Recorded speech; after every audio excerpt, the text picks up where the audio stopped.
Abram suas Bíblias ao livro de 2 Timóteo, capítulo 3. Carta de Paulo a Timóteo, segunda carta de Paulo a Timóteo, capítulo 3. Versículos, a partir do versículo 10. Se você está perto de alguém sem Bíblia, compartilhe aí a sua Bíblia com alguém. Empreste a sua Bíblia. Se vocês estão aí de casal e tem alguém sem Bíblia, empreste a sua Bíblia a quem não está com a Bíblia.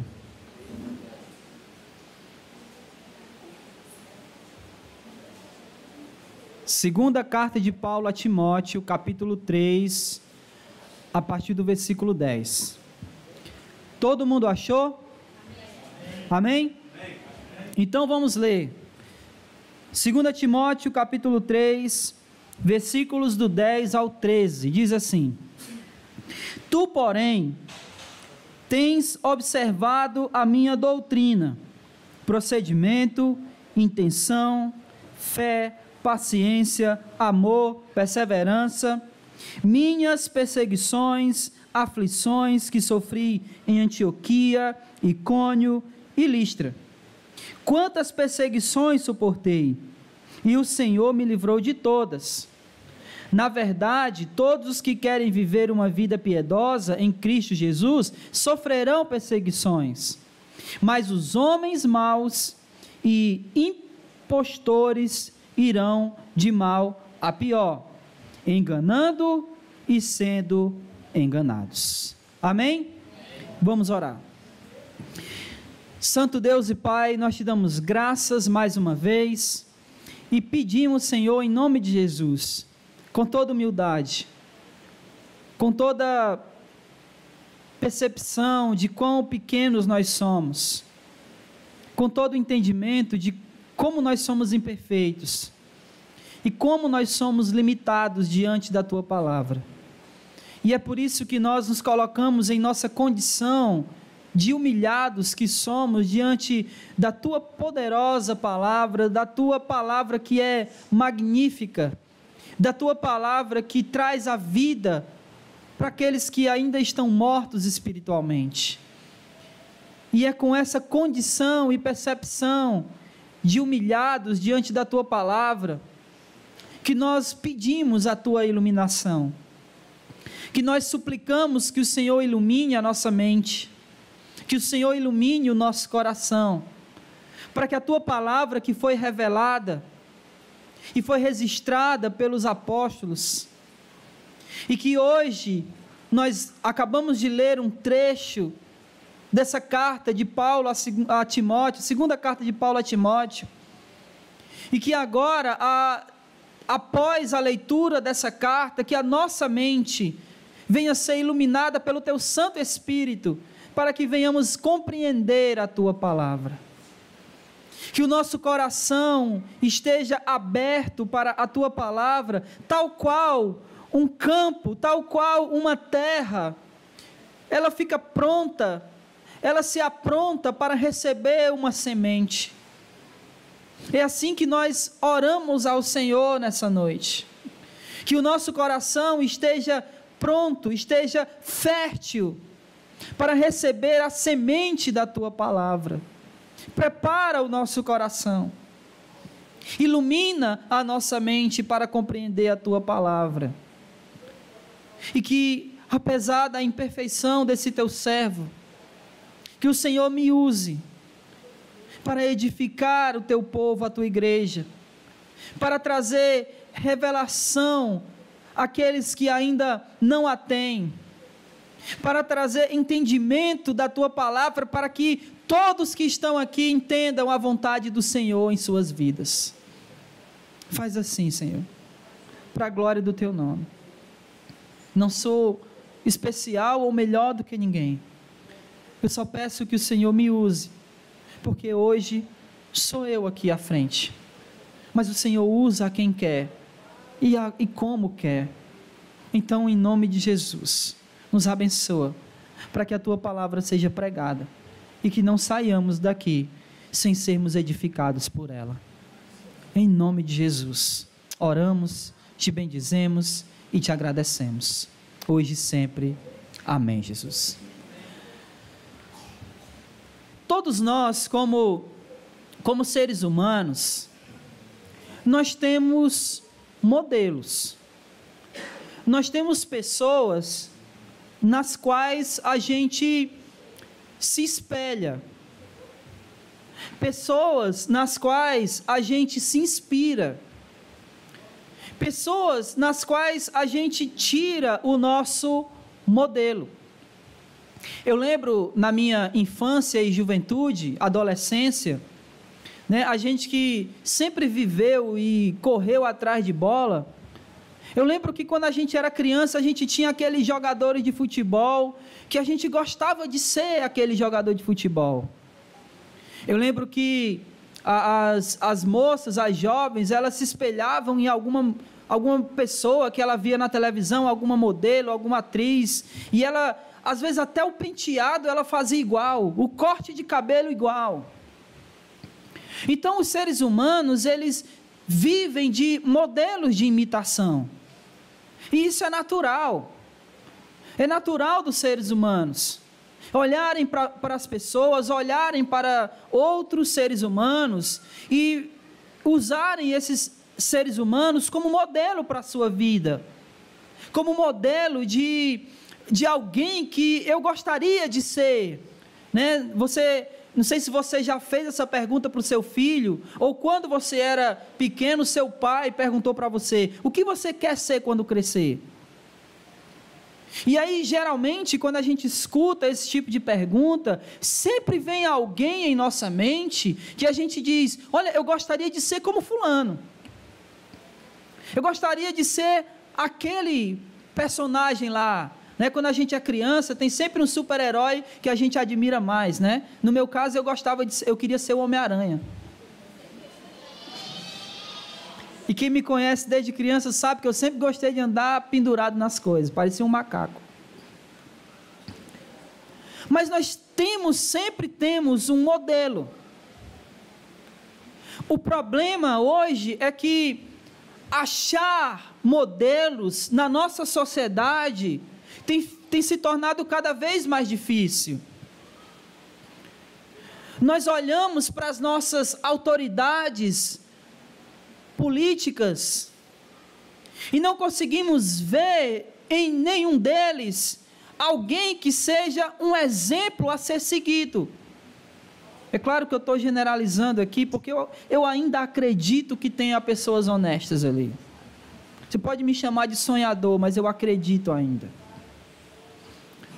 Mas nós olhamos para as nossas autoridades, muitas vezes autoridades militares, e nos decepcionamos com algumas dessas autoridades.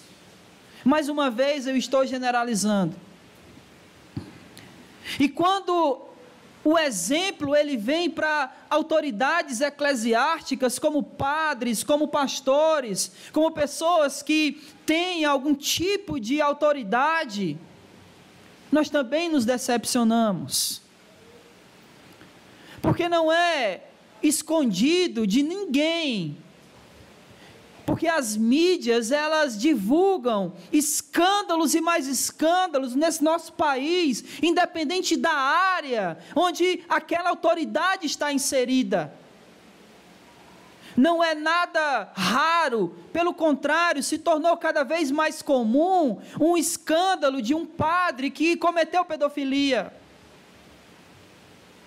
Não é nada raro e se tornou cada vez mais comum um escândalo de pastor extorquindo a igreja até o último centavo e andando de jatinho, helicóptero e carro importado.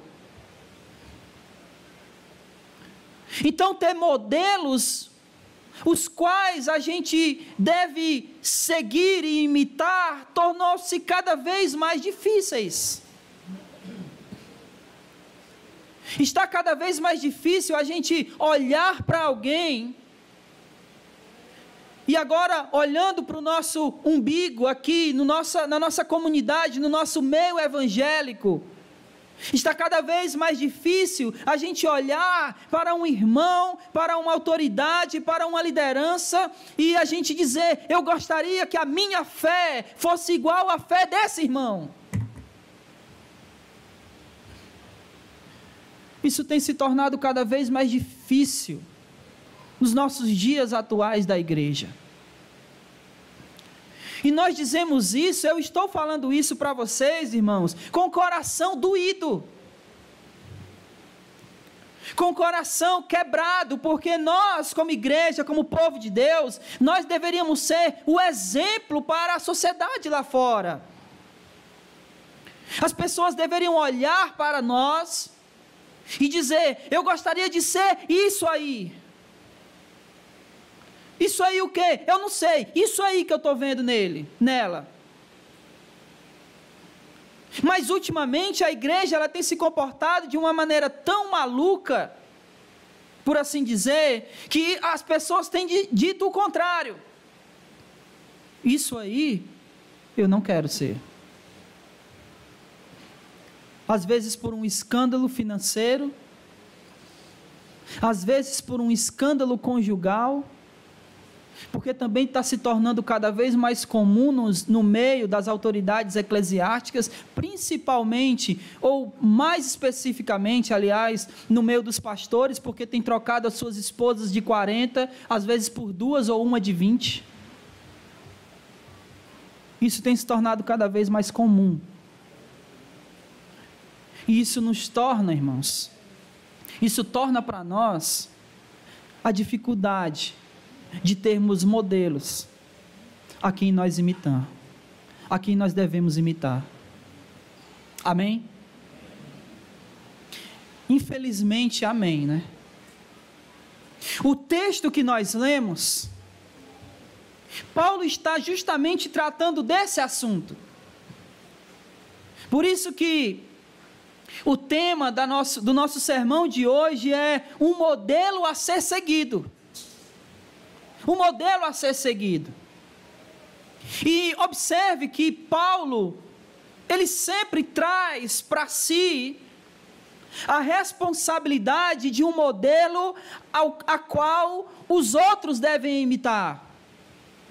Se nós fôssemos para 1 Coríntios capítulo 11, versículo 1, Paulo diz: sede meus imitadores, como eu sou de Cristo. E aí outro dia, um irmão falando o seguinte: olha, eu não tinha coragem de dizer isso que Paulo disse. Eu não tinha condições de dizer: olha, me imite assim como eu estou imitando Cristo. Eu não tinha coragem de dizer uma coisa dessa. Aí eu ouvi um pastor dizendo o seguinte: mas espera aí, mas se você não está imitando Cristo, você está imitando quem? Se você não está imitando a Jesus, a quem você está imitando? Então Paulo, ele disse: sede meus imitadores, porque ele imitava Jesus. E nós deveríamos dizer o mesmo se imitamos Jesus. E se não estamos imitando Jesus, quem nós estamos imitando? Então Paulo está aqui falando para Timóteo um modelo que ele deveria imitar. Um modelo o qual Timóteo podia olhar e fazer igual. Um modelo que ele podia seguir. Por isso que o tema aqui é um modelo a ser seguido. E é engraçado que Paulo, aqui ele está fazendo um contraste entre um grupo e um outro grupo. Se nós olharmos lá para o capítulo 1 aqui de 2 Timóteo, ele vai fazer uma comparação entre Fígelo, Hermógenes e Onesíforo. Ele compara esses dois homens a esse outro aqui, dizendo que esse aqui é um modelo a ser seguido, e esses dois aqui não são um modelo a ser seguido. aqui no capítulo 3, Paulo está fazendo esse mesmo contraste, só que agora ele está falando dele, e ele está falando dos homens maus, lá do versículo 13, olha o versículo 13 aí. Mas os homens maus e impostores irão de mal a pior, enganando e sendo enganados. Então ele está fazendo esse contraste entre os homens maus e ele, o apóstolo Paulo. Amém? Amém? Amém. Tendo dito isso, é como se Paulo, preste atenção aqui, é como se Paulo estivesse dizendo o seguinte: olha, desse lado aqui nós temos os homens maus, desse lado aqui você tem eu. Ele falando isso para Timóteo. Do meu lado esquerdo, Timóteo, você tem os homens maus. Do meu lado direito, você tem a minha imagem, a minha figura. Quem você vai imitar? Os homens maus ou a mim? Nós temos esse contraste aqui.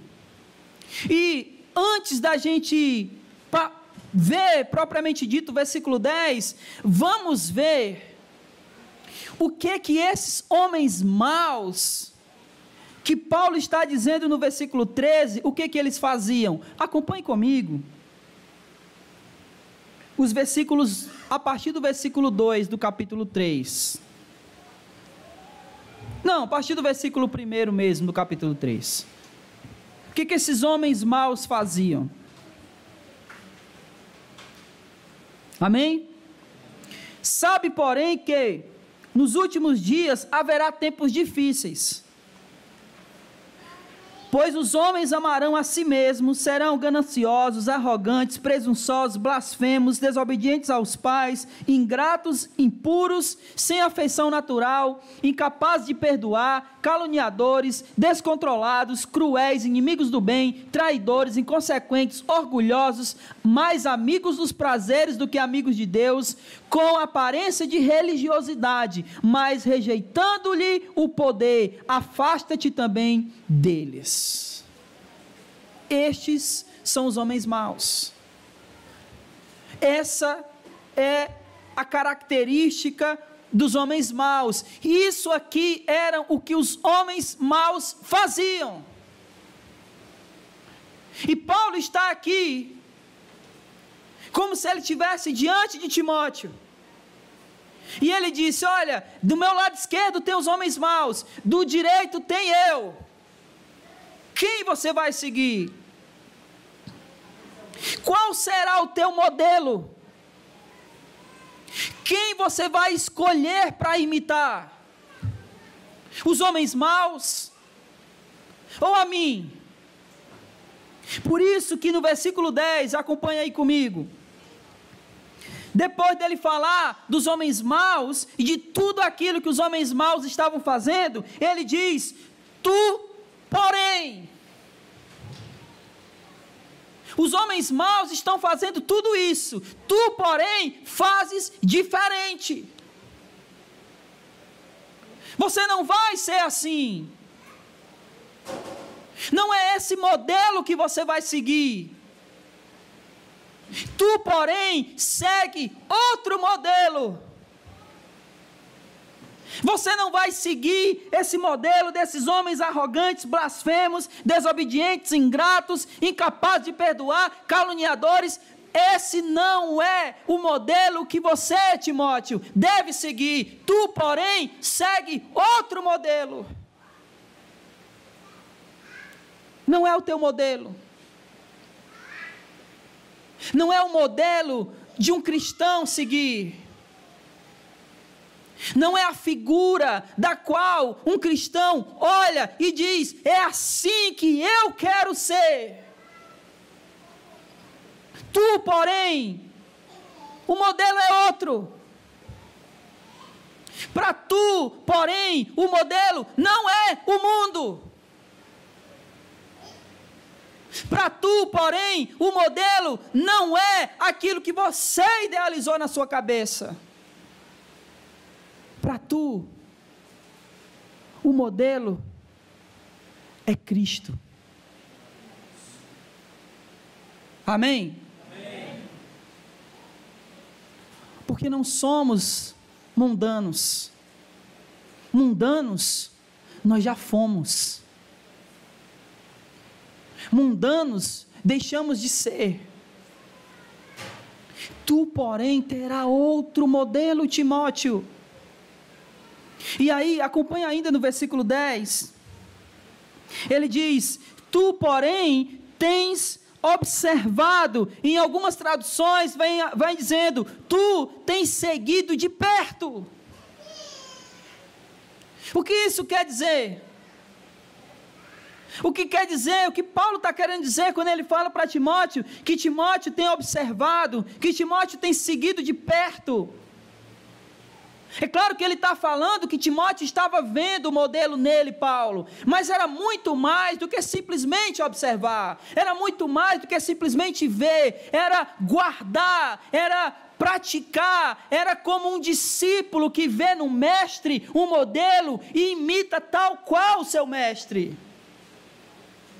É isso que Paulo está dizendo quando ele diz: você tem observado de perto, você tem me seguido de perto. Lembra, Atos capítulo 22, versículo 3, quando Paulo está fazendo a sua defesa, e ele está falando a respeito dele mesmo. Ele diz que ele era natural de Tarso, na Sicília, e ele disse que aprendeu aos pés de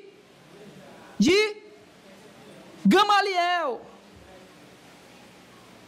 Então essa é a ideia. Quando ele diz: tu tens seguido de perto, tu tem observado, ele está falando tal qual ele, Paulo, um dia foi discípulo de Gamaliel, e aprendeu porque ele estava observando Gamaliel. Então ele está falando a mesma coisa com Timóteo. Me segue, me observa, ser um discípulo, aprende comigo. E aí, observar o quê? Aprender o quê? E aí Paulo faz uma lista, preste atenção.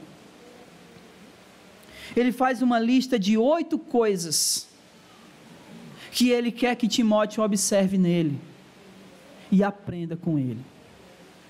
Amém? Ainda no versículo 10, ele vai dizer: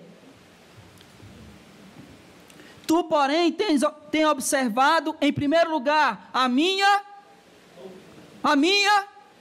doutrina.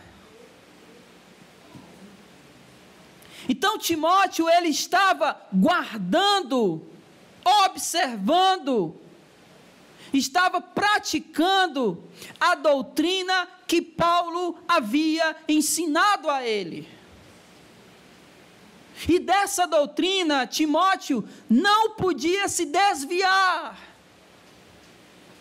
Dessa doutrina, Timóteo não podia ter um outro modelo, porque o modelo era aquele que Paulo já havia ensinado a ele. Guarda a minha doutrina, observa a minha doutrina, vive a minha doutrina, o meu ensino. E o que é doutrina, irmãos? Ensinamento a respeito de quê? Que doutrina é essa que Paulo está dizendo para Timóteo que ele devia observar? Que doutrina é essa que Paulo estava dizendo para Timóteo? Timóteo, imite o que eu ensinei para você. Que doutrina é essa? Por favor, volte um livro e vá para 1 Timóteo, capítulo 1, versículos 10 e 11.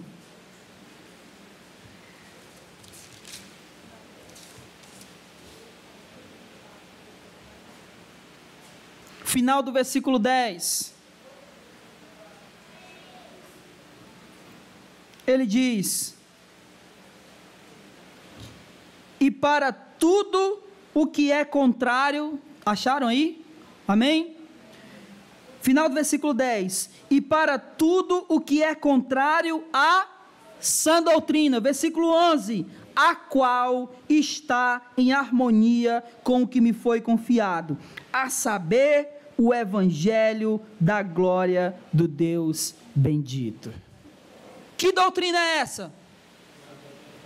O evangelho, ou tudo aquilo que nós podemos ver no evangelho de Cristo Jesus. Amém? Esse é o modelo. Não são ensinamentos diferentes, não são ensinamentos quaisquer, mas aquilo que Timóteo precisava ver em Paulo e guardar, em primeiro lugar, era aquilo que Paulo havia ensinado, a doutrina que Paulo havia ensinado. Que doutrina é essa? O evangelho do nosso Senhor e Salvador Jesus Cristo, porque é só o evangelho que salva, é só o evangelho que transforma, é só o evangelho que muda. Eu posso passar a minha vida inteira, o meu ministério inteiro, dizendo para você: mude, mude, mude, mude, e eu passo a minha vida inteira falando isso, e você absolutamente nunca irá mudar. Mas se eu pregar o evangelho para você, o evangelho, ele tem poder para transformar o homem. Então não é o que a gente fala, mas é o que a gente prega. Por isso que Paulo estava dizendo: Timóteo, guarda a minha doutrina, guarda o que eu te ensinei, cumpre, me usa como modelo. Em segundo lugar, versículo 10, de 2 Timóteo capítulo 3, ele fala: guarda a minha doutrina, observa a minha doutrina. Em segundo lugar, o meu procedimento. Não desmarque, marque aí, deixe marcado aí em 2 Timóteo, mas eu peço que você vá lá para Atos capítulo 20, deixe marcado aí, Timóteo capítulo 3, e vá para Atos capítulo 20,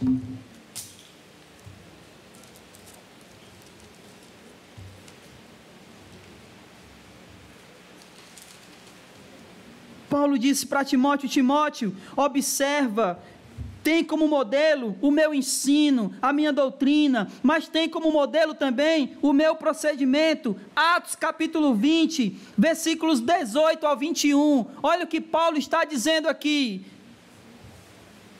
Lucas registrou o que Paulo fez, versículo 18, Atos capítulo 20, quando chegaram, Paulo disse-lhes: bem sabeis de que modo tenho vivido entre vós o tempo todo, desde o primeiro dia em que entrei na Ásia, servindo ao Senhor com toda humildade, com lágrimas, com provações, as quais me sobrevieram pela cilada do judeu. Não me esquivei de vós, de vos anunciar nada que fosse benéfico, ensinando-vos publicamente e de casa em casa, testemunhando tanto a judeus como a gregos o arrependimento para com Deus e a fé em nosso Senhor Jesus Cristo.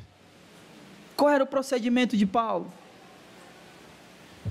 Não vos deixei de anunciar nada. Não vos deixei de anunciar nada, publicamente e de casa em casa. Esse era o exemplo que Timóteo tinha que seguir. Esse era o modelo que Timóteo tinha que observar. Agora, irmãos, olhando para nós mesmos, olhando para você, olhe para você como cristão. Você tem seguido esses exemplos de Paulo? Você tem guardado a doutrina, o evangelho de nosso Senhor Jesus? Você tem anunciado tudo, publicamente, de casa em casa? A quem nós estamos imitando? Qual tem sido o nosso modelo de cristão? É algo que a gente deve refletir. E é algo que nós devemos refletir fazendo um autoexame, porque a gente é muito rápido para examinar o outro.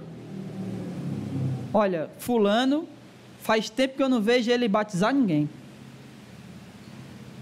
Faz tempo que eu não vejo fulano batizando ninguém. Nem estudo ele está dando. E tu? Tu, porém, está imitando quem? Está anunciando o evangelho para quem? Está guardando aquilo que tu recebeu, ou está se enveredando por outras coisas estranhas? Está se enveredando por ensinamentos estranhos, contrários àquilo que nós recebemos, aquilo que as Escrituras nos ensinam, aquilo que é o evangelho.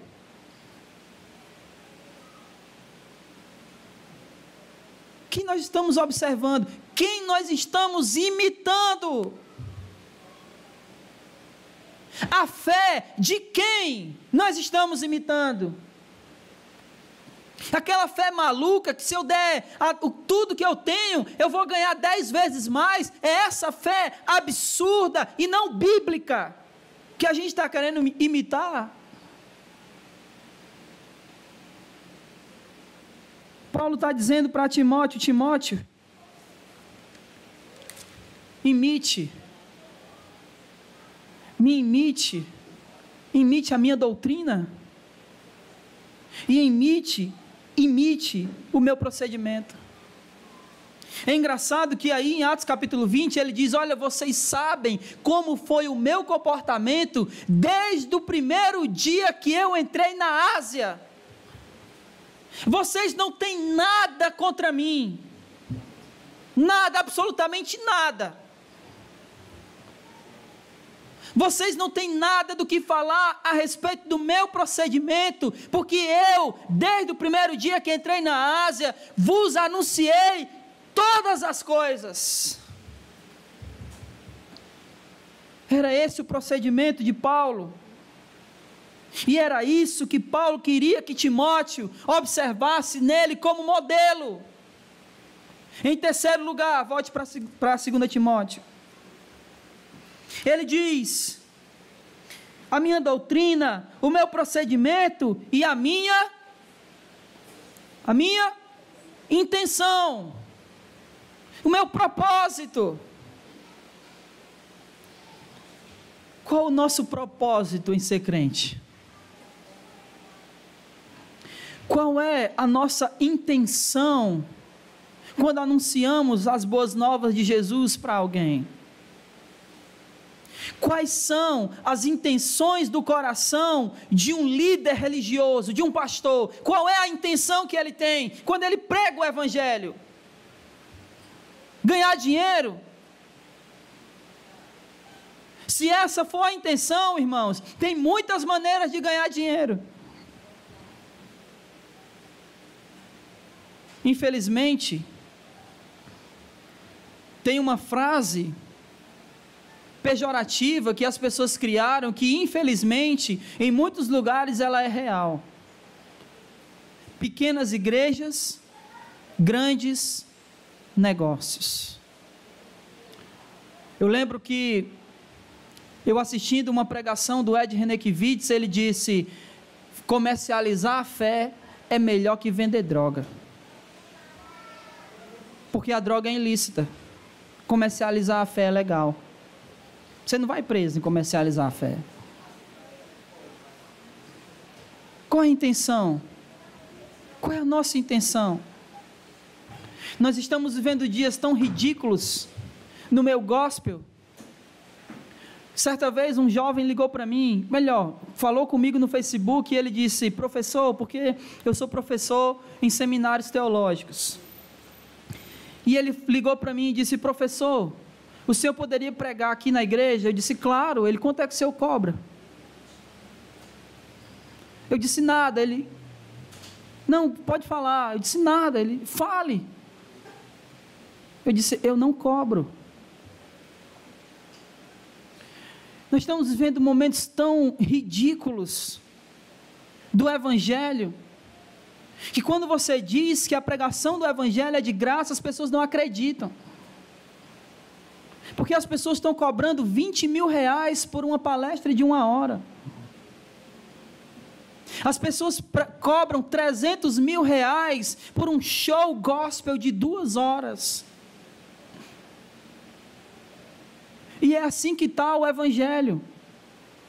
Ou o mundo evangélico, ou o mundo gospel, está assim. Então qual a intenção nossa? Quando nós pregamos o Evangelho do nosso Senhor Jesus? É ganhar dinheiro? Se a gente for honesto com a pregação do Evangelho, e a nossa intenção for ganhar dinheiro, a gente vai morrer de fome. Porque quando a gente é honesto com as Escrituras Sagradas, nós não reunimos muito público ao nosso redor. Quando nós somos honestos com a pregação do Evangelho, são pouquíssimas pessoas que nos acompanham. Porque a pregação do Evangelho é dura, a pregação do Evangelho dói, a pregação do Evangelho não atrai, porque a pregação do Evangelho ofende o coração do homem. E se a nossa intenção for ganhar dinheiro, nós vamos morrer de fome. Qual é a nossa intenção quando pregamos o Evangelho do nosso Senhor Jesus? Eu vou dizer qual deveria ser a nossa intenção. A nossa intenção quando pregamos o Evangelho é tirar um pecador do inferno. É anunciar para ele uma boa notícia.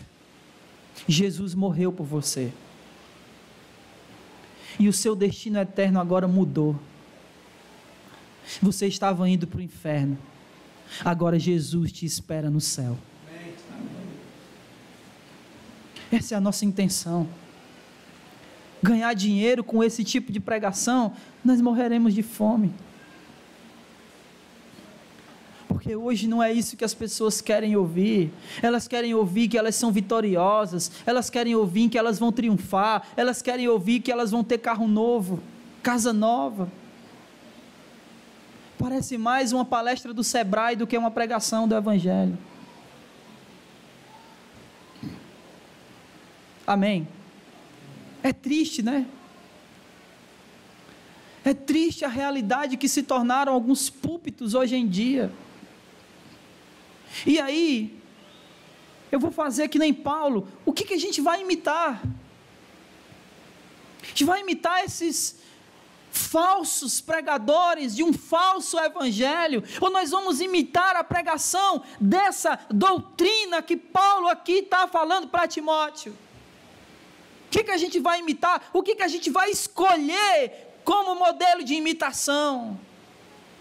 Paulo diz: imite a minha doutrina, imite o meu procedimento, imite a minha intenção, e em quarto lugar, ele diz: imite a minha fé. Imite a minha fé. Mas que fé é essa que Paulo está mandando ele imitar?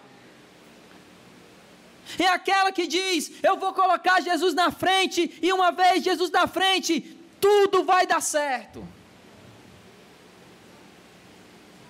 Eu vou colocar Jesus na frente e uma porta vai se abrir, porque quando eu coloco Jesus na frente, Ele é o porteiro que abre todas as portas. É esse tipo de fé. A fé que Paulo está mandando Timóteo imitar, irmãos, é aquela fé de confiar de que Deus faz o melhor, mesmo quando o que Ele faz não era o que eu queria. Isso é fé. Quando aquilo que Deus fez não era absolutamente nada daquilo que eu queria, ainda assim eu digo, foi o melhor, porque foi Deus que quis. Amém? Porque eu tenho fé que a vontade de Deus é boa, perfeita e agradável. Quando Paulo escreve lá em Atos capítulo 20, nós acabamos de ler o texto.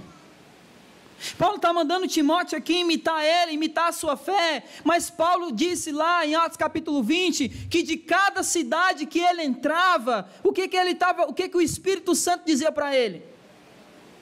Que ele ia passar perseguição. A pergunta que a gente deve fazer é: será que era isso que Paulo esperava? Será que era isso que Paulo chegava e dizia assim: olha, eu vou entrar naquela cidade porque ali tem perseguição? É claro que não era isso que Paulo queria. Mas ele acreditava que, mesmo sendo perseguido naquela cidade, era o que Deus queria para ele. Amém? Isso é fé. Então é esse tipo de fé que Paulo está dizendo para Timóteo: Timóteo, imite a minha fé. Imite a minha fé. Em quinto lugar, Paulo diz: imite a minha doutrina, o meu procedimento, a minha intenção, a minha fé e a minha paciência.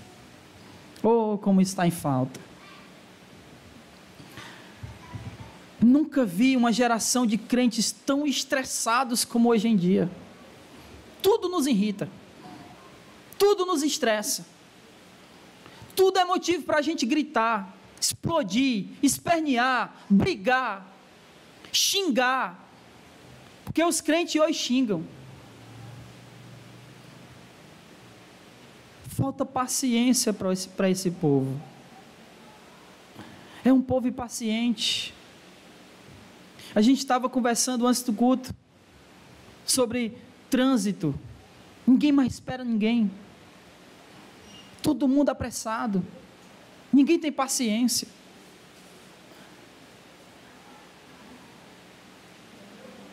E é engraçado que o fruto do Espírito diz: amor, alegria, paz, bondade, benignidade, mansidão, domínio próprio. Mansidão e domínio próprio. Longanimidade. O que é longanimidade? O que é? Das duas, uma. Ou eu não tenho o Espírito e não sou cristão, porque se eu tenho o Espírito, e o fruto do Espírito é longanimidade, logo, se eu não tenho longanimidade, eu não tenho o quê? Eu não tenho o Espírito. E Romanos 8:9 diz: se alguém não tem o Espírito de Cristo, esse não é de Cristo. Ou a gente não está nem aí para ser paciente.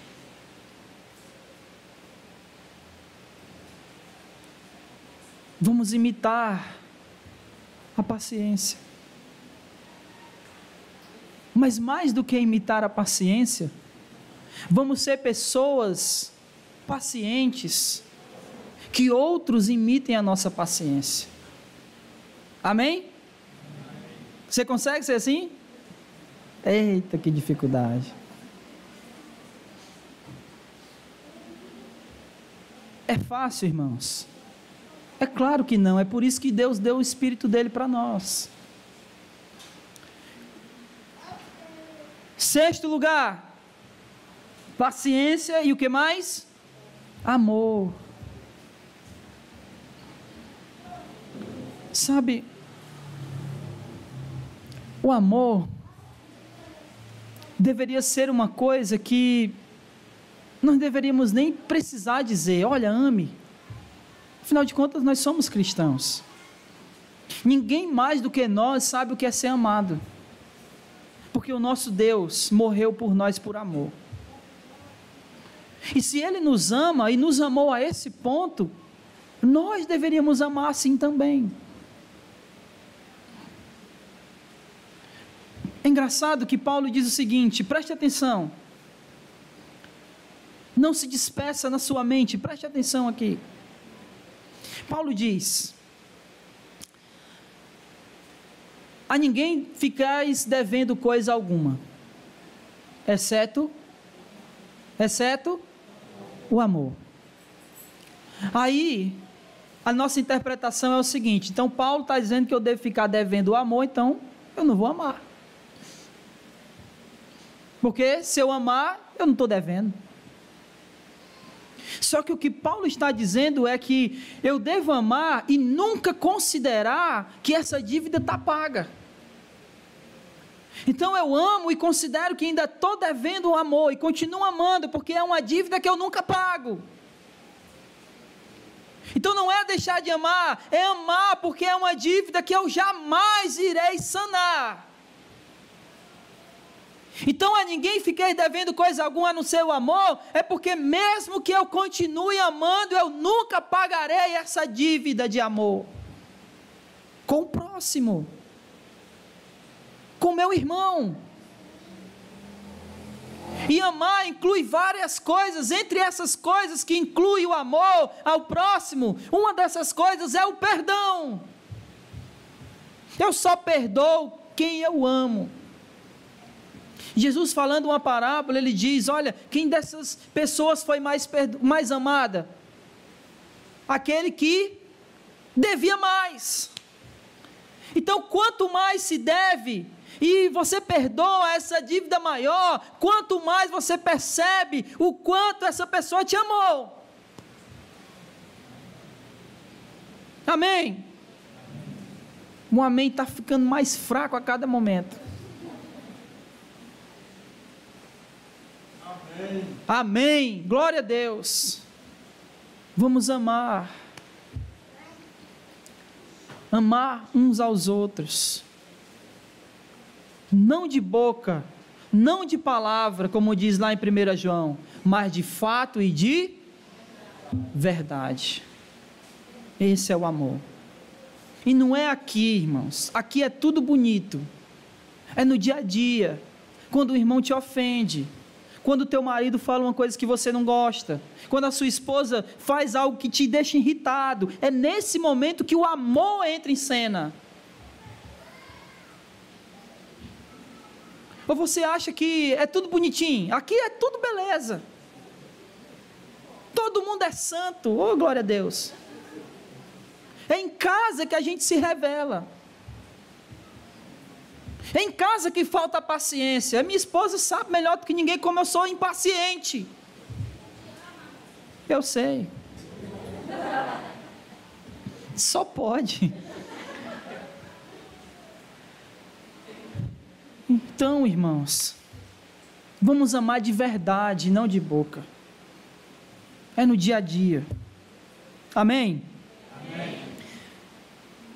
E concluindo, a sétima coisa, ele diz, terminando o versículo 10, fé, paciência, amor e perseverança.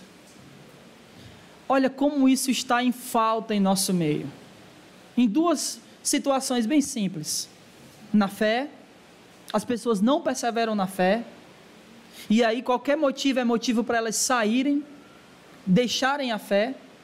E o segundo lugar, a segunda coisa que não há perseverança é nos casamentos. Como as pessoas não perseveram em seus casamentos.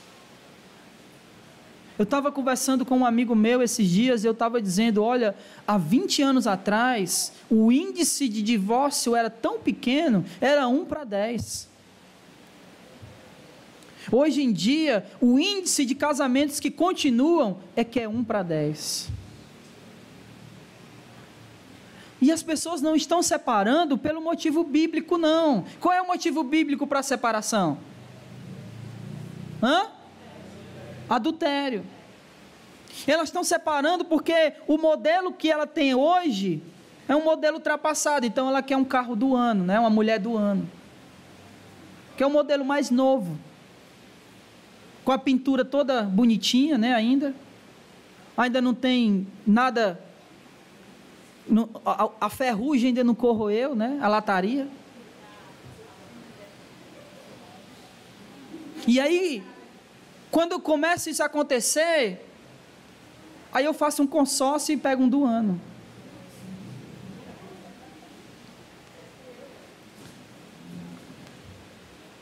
Olha, eu sinto muito lhe dizer uma coisa. Essa mulher que está do seu lado hoje, novinha, ela vai envelhecer.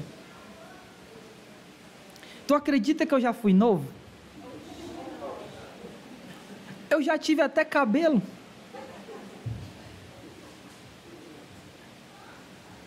A gente envelhece. Mas sabe que é uma coisa muito legal a gente envelhecer com a outra pessoa? É muito massa.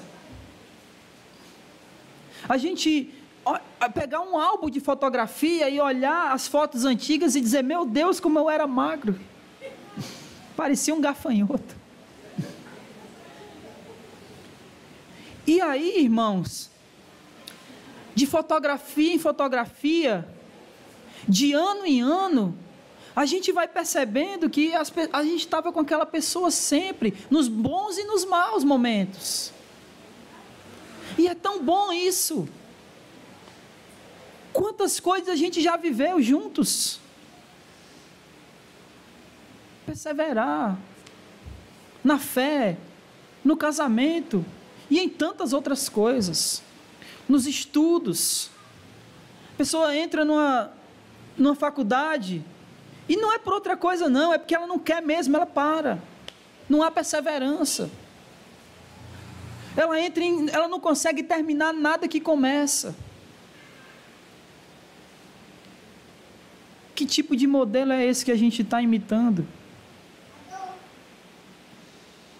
Nós precisamos aprender a imitar o modelo correto, que é o modelo que Paulo está nos apresentando aqui. Olhe só, versículo 10. Tu, porém, tens observado a minha doutrina, procedimento, intenção, fé, paciência, amor, perseverança e as minhas, versículo 11, perseguições, aflições. E talvez esse seja o modelo mais difícil de seguir. Porque ele está dizendo para Timóteo, olha, você tem observado tudo isso, mas você tem observado as minhas aflições, as minhas perseguições, as minhas tribulações, imite isso também.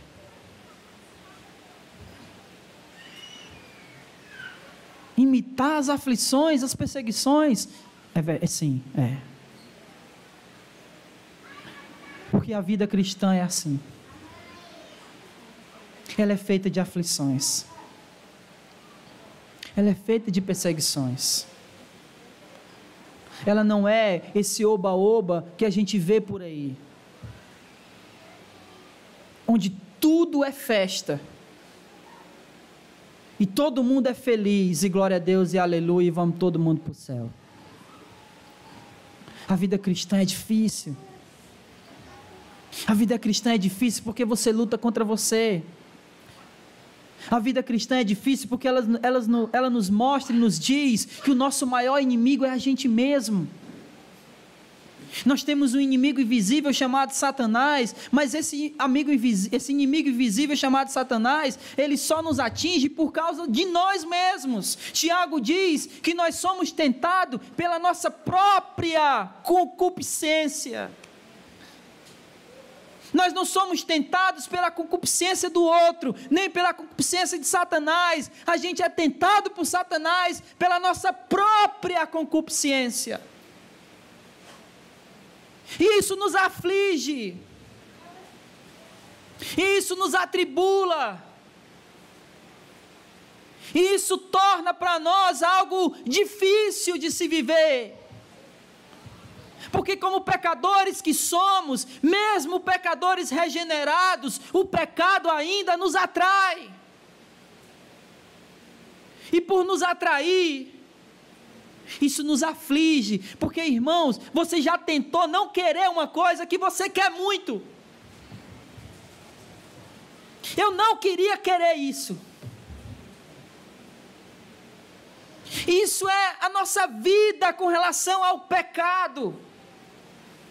A gente diz: eu não queria ser assim, eu queria ser diferente, eu não queria sentir esse desejo, eu não queria sentir isso, eu não queria pensar nisso, mas a gente faz tudo isso. Isso aflige a nossa alma. E somos atribulados. Mas Paulo está dizendo para Timóteo: imite isso, porque esse é o proceder do cristão. Amém? Amém. Isso é ser crente. Ser crente é lutar mesmo contra nós mesmos, contra os nossos desejos pecaminosos, contra os nossos pensamentos impuros. Isso é ser crente. E ainda se isso não bastasse, Paulo vai dizer o seguinte no versículo 12: na verdade, todos os que querem viver uma vida piedosa em Cristo Jesus serão perseguidos. Então, se não bastasse você ter que lutar contra você mesmo, preste atenção o que é que Paulo está dizendo. Se você imitar a doutrina, o procedimento, a intenção, a fé, a paciência, o amor, você vai ser perseguido pelos de fora. Se não bastasse a sua luta interna contra você mesmo, o procedimento correto vai trazer para você, vai acarretar para você perseguições contra os de fora, pelos de fora. Uma vez, uma jovem disse para mim que não gostava de mim porque eu era muito certo. Não gosto de tu não, porque tu é muito certinho. Aí eu fiquei pensando, se eu fosse errado, ela gostaria de mim. O procedimento correto, ele vai trazer para nós perseguição. E você sabe por quê? Porque geralmente, quando alguém procede correto em determinada situação, ela não apenas procedeu correto, mas o procedimento dela correto vai mostrar para os outros que os outros estão procedendo errado. Então ninguém quer ver que está errado. Então, quando um procede corretamente, vai mostrar para os outros que os outros estão errados. Logo, todos os outros vão querer abafar esse procedimento correto, para poder todo mundo continuar errado. Por isso a gente é perseguido se viver corretamente. Por isso a gente é perseguido quando a gente está no meio onde todo mundo é corrupto e eu sou honesto. Por isso a gente é perseguido quando todo mundo na escola está colando e você não está colando. Quando todo mundo leva alguma coisa da empresa e você não leva. Quando a gente tenta proceder corretamente, a gente é perseguido. Quer ver uma coisa? Quer ver uma coisa? Você que trabalha numa indústria, seja um funcionário que não chega atrasado, que sempre faz hora extra quando é necessário e quando você pode, que você está sempre fazendo as coisas certas e na hora, você vai ser chamado de quê?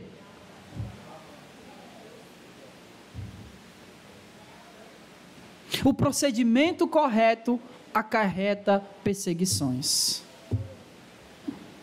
porque o seu procedimento correto vai mostrar o procedimento errado dos outros. É assim que funciona. Versículo 13. Mas os homens maus e impostores irão de mal a pior, enganando e sendo enganados. Mais uma vez, Paulo coloca diante de Timóteo, consequentemente, diante de nós, dois modelos: os homens maus e o procedimento dele, que nós vimos nos versículos 10 e 11. A pergunta que nós devemos fazer para nós mesmos é: qual desses dois modelos nós queremos imitar? O modelo mau, dos homens maus, ou o modelo que Paulo apresentou para Timóteo? Qual desses dois modelos nós queremos imitar? E em imitando um desses modelos, nós seremos modelos para outros. Pense comigo da seguinte maneira: quem você está imitando hoje? Quem tem filho aqui, levanta a mão. Quem gostaria de ter filho, levanta a mão.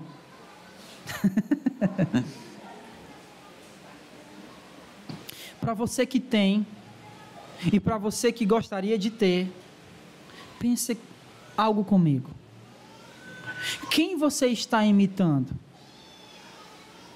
Porque a quem você está imitando, ou ao que você está imitando, é isso que o teu filho vai imitar. Então pense, que modelo você quer imitar? Que modelo você quer seguir? O dos homens maus ou o modelo de Jesus? Se você imitar o modelo mau, é esse modelo que o teu filho irá imitar, porque ele irá imitar você. Mas se você imitar o modelo de Jesus, então o seu filho, a sua filha, imitará Jesus. Você crê nisso? Eu também. Irmãos, isso é tão certo quanto o ar que nós respiramos. Geralmente, sempre que a gente pode, a gente come junto lá em casa, na mesa. Eu, a Adriana e as duas meninas. E sempre que eu vou fazer minhas refeições, eu oro. E a Isabela, ela é um papagaio. Quando eu termino de orar, que eu olho para ela, ela está desse jeito. Não fala nada, mas está assim. Os nossos filhos nos observam. E os nossos filhos nos imitam. Então, diante de vocês, tem esses dois modelos. Dos homens maus e o modelo de Paulo, que imitava Jesus. Quem você quer imitar? Quem você vai imitar? Quem você está imitando?